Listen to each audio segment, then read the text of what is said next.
Hello good morning, welcome છે તમારું અમારા નવા બ્લોગમાં. તો અત્યારે વાગી ગયા છે સવારના 10:30 અને અત્યારે જો એના પપ્પા અત્યારે ચા નાસ્તો કરીને ગયા છે અને બીજું બધું તો મારું ઘરનું કામ હજુ પડ્યું છે. તો હવે ઘરનું કામ કરીશ અને જીનુ અને મૈત્રી છે ને આજે સ્ટાર ગોલ્ડ ઉપર કૃષ્ણનું કાર્ટૂનનું પિક્ચર ચાલુ છે, તો એ બંને ઇન્ટરેસ્ટથી એ પિક્ચર જુએ છે અને હું હવે ઘરનું કામ બધું પતાવીશ.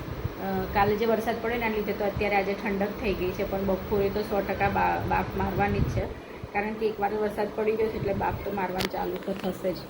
અને જો મૈત્રી અને જીનું બંને અહીંયા ઊંઘી છે, શાંતિથી પિક્ચર જોવે છે. અત્યારે શાંતિ છે ને, હમણાં થોડી વાર જોજો ચાલુ થઈ જશે બે જણનું ઝઘડવાનું. અત્યારે બંને પેપ્સી પીએ છે, હું પણ પેપ્સી પીવું છું. મંગાવી હતી અલ્યા પડી ગઈ, મેં મંગાવી હતી બહારથી, એક જણ જતું હતું તો એમના પાસેથી મંગાવી હતી. સારી છે, એસેન્સ વગરની છે ને એટલે સારી છે કે ગળા બળામાં દુખે ના છોકરાઓને પણ. અત્યારે વાગી ગયા છે 12 અને મેં લોટ બાંધીને રાખ્યો છે, શાક પણ બનાવી દીધું છે, દૂધી ચણાનું શાક બનાવ્યું છે.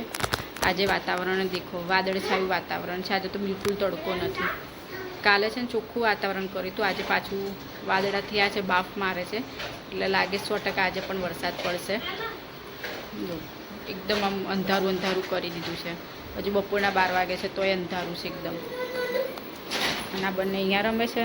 આજે મારે લોટ દડાવો છે તો ઘઉં કાઢ્યા છે સાફ કરવા, તો એ પણ હું હમણાં સાફ કરી દઈશ મોડા બધું કામ પતાવીને. અને આ બંને અહીંયા રમે છે.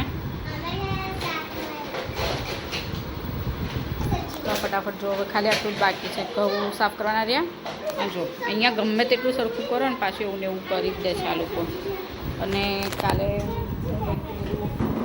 મારે સીવેલું વસ્તુ પડી હતી, એનું ઇલાસ્ટિકને બધું લગાવવાનું હતું, તો કાલે જઈને બધી વસ્તુઓ લઈ આવી, હૂકને બધું લઈ આવી હતી. તો આજે પણ સાંજે મારે કામ પતાવવાનું છે. જો આ પણ મૈત્રી એમ ના કરો, રમકડા કાઢો છો મૂકો છો કેમ એવું કરો છો?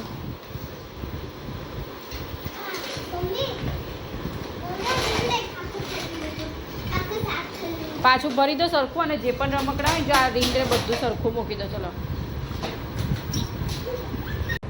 અત્યારે હું છે ને સીવાનું લઈને બેઠી છું નીચા ઉપર, તો સીવી કાઢીશ. સીવાનું લઈને બેઠી છું અને સિવાઈ જાય એટલે પછી હું ગાંઠવાનું કરીશ, કારણ કે સીવાનું મારે બાકી જ રહેશે. આજુબાજુના પણ પેલા ફિટિંગમાં ને એના માટે કપડાયેલા છે, તો એ પણ બાકી છે ફિટિંગ કરવાના પણ. અને જો મૈત્રી અને જીનું બંને કઈ રમે છે, એ બંને અહીંયા રમે. જો અહીંયા ઘડી હવે ઢગલો કર્યો છે બધો. આ સીવામાંથી જ હમણાં તો ફિટિંગના એના એટલા કપડાં આવે છે ને, તો હમણાં એમાંથી જ ઊંચી નહીં આવતી, તો વિડીયો પણ નહીં બનાવાતો. અને પછી સાંજે કોઈક ને કોઈક આવીને બેઠું હોય એટલે પછી સાંજે તો બિલકુલ વિડીયો નહીં ઉતારી શકતી. આજે જ હમણાં ટાઈમ મળ્યો છે, તો મારો ડ્રેસનું કટિંગ કરેલું છે એનું પણ સીવાનું બાકી છે, પછી આપણ જીનનું પણ સીવાનું જો બાકી છે. એટલે આજે તો જો પતશે ને તો બધું પતાવી જ દઈશ. અને કાલે આ જઈને બધું લઈ આવી હતી, કારણ કે અમુક વસ્તુ છે ને આ રબડ લગાવવા માટે જ વસ્તુ રહી ગઈ હતી.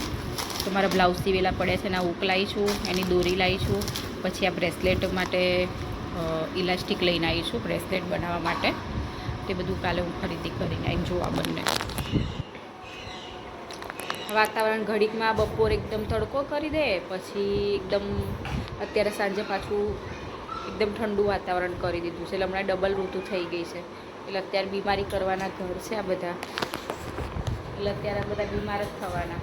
મને પેલા 2 દિવસથી ગળું પકડાયું છે, કારણ કે આ ઋતુમાં છે મારે તરત ઋતુ ચેન્જ થાય તો મારું ગળું પકડાઈ જાય છે, અત્યારે ગળામાં દુખે છે. તો અત્યારે જો વાદળછાયું વાતાવરણ છે, બપોરે એકદમ તડકો હતો, સવારે પાછું વાદળછાયું વાતાવરણ હતું, બપોર તડકો પડ્યો, અત્યારે પાછું એવું વાતાવરણ કરી દીધું છે. એટલે કંઈ ખબર જ નહીં પડતી કે ઉનાળો છે, શિયાળો છે કે ચોમાસું છે. જો આ લોકો આજે આ વુડનનો પેલું જે કાસ્કો આવે ને લાઈટથી જો તોડીને નવરો કરી દીધો છે, પછાડી. આ લોકોએ આખો તોડી કાઢ્યો છે.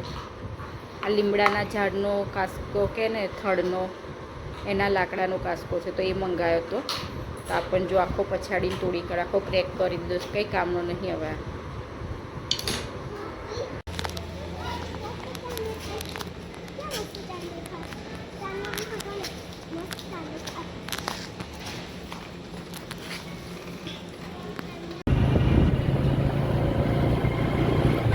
બધે શિવની રસ જ છે.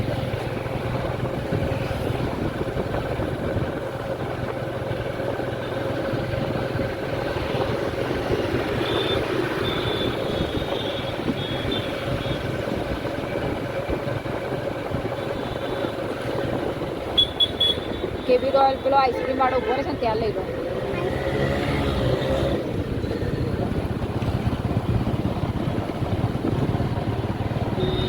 બરફ તો નહીં ખાઓ.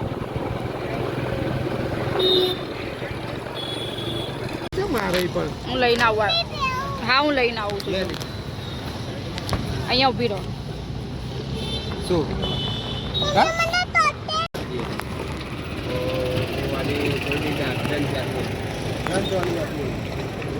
જીનું સેન્ડવિચ આઈસ્ક્રીમ છે. કેવી છે હે જીનું? બતાવી નામ.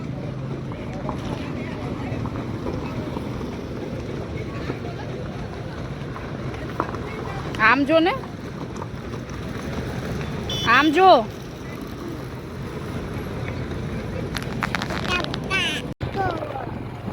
અમે આઈસ્ક્રીમ ખાઈને ઘરે જઈએ છીએ. બોર્ડ લાગ્યા છે. વાંચવા દેજો. અહીંયા લાગેલું છે. ઉભા રહો ને. મૈત્રી ફાઉન્ડેશન સમારોહ લગ્ન છે. સમૂહ લગ્ન છે.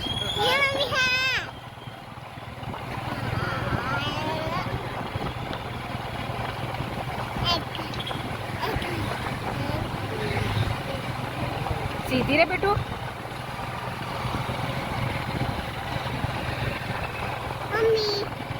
ગાય વચ્ચે મૈત્રીને ઊભી રાખો.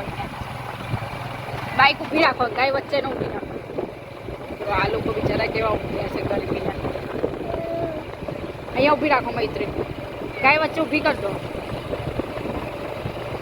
ગાય તને શું કરે મને એ નહીં ખબર પડતી હે.